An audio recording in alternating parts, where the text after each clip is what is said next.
Hello and welcome back. I thought I'd make a quick tutorial on how I draw people. This is the reference I'm going to use to guide me. You may be wondering about that skeleton I drew. And this is actually very important when it comes to drawing people. This, along with guidelines, will help you break down the human body into parts for accurate anatomy. Once you're good at drawing realistic people, it can also help you draw more stylized art and cartoons. So go ahead and start with a line down the center. This will help to keep your figure balanced. Next, you're going to add some guidelines, such as an oval for the head, a square for the rib cage, 2 half circles for the spine, and a circle and square for the pelvis or hips. You can clearly see the similarities between my guidelines and the skeleton. Now, for the arms and legs, I simply draw 4 lines and add some circles in the middle to represent the joints.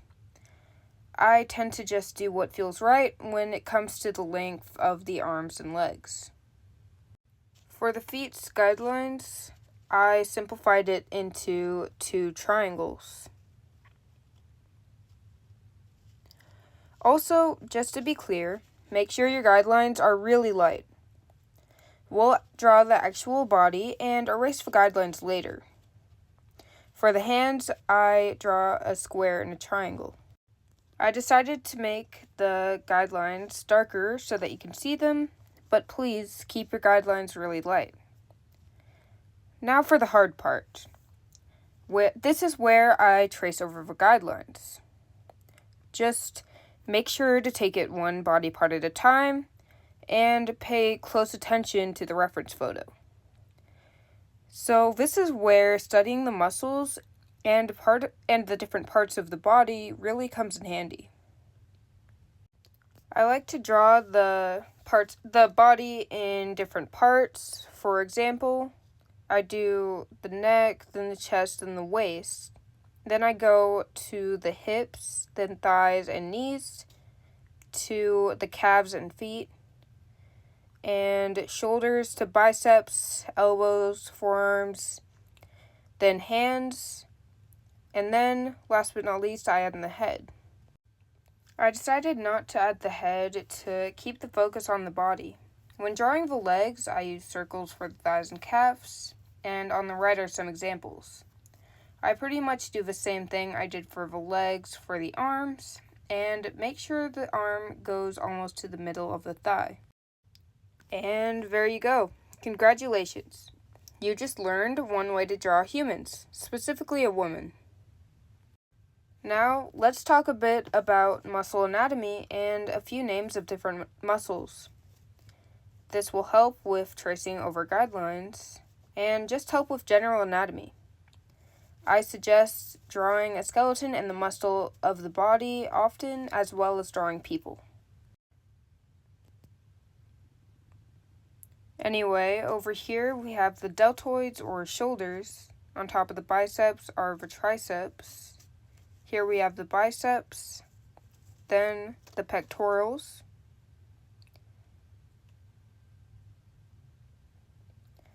underneath are the rectus abdominals, or abs. For the legs, we have the quadriceps, or quads, the glutes, and the hamstrings. And finally, the gastrocnemius. Now, I thought I'd talk a bit on the difference between guys and girls, such as guys have smaller hips, broad shoulders, and sometimes bigger muscles or hands. I also made sure to use the Muscle Man to help with this drawing.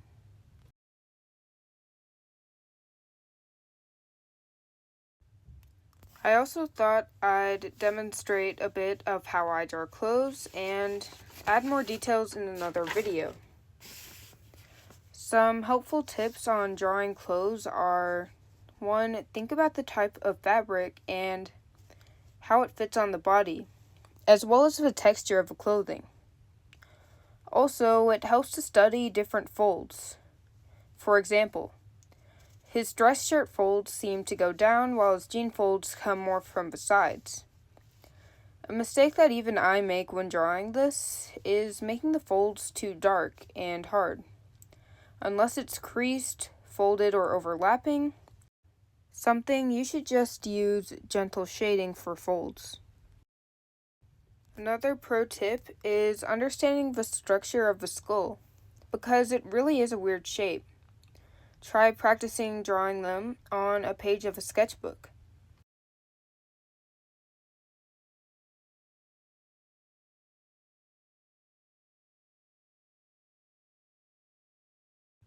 Finally, if you really want to get good at anatomy, I suggest filling at least one page of your sketchbook with different parts of the body. Right now, I'm making an example schedule of what you should draw on certain days. Day 1 is heads and skulls. Day 2 is torsos. Day 3 is hips and legs. 4 is arms. 5 is hands. Then 6 is the full body. And finally, 7 is a rest day. Don't burn yourself out. And I forgot to mention, day 4 is also legs. Anyway, that's the end of the video. Thank you so much for watching, and I hope you found this helpful, whether you are a beginner or intermediate. Also, don't forget to like and subscribe. Thank you.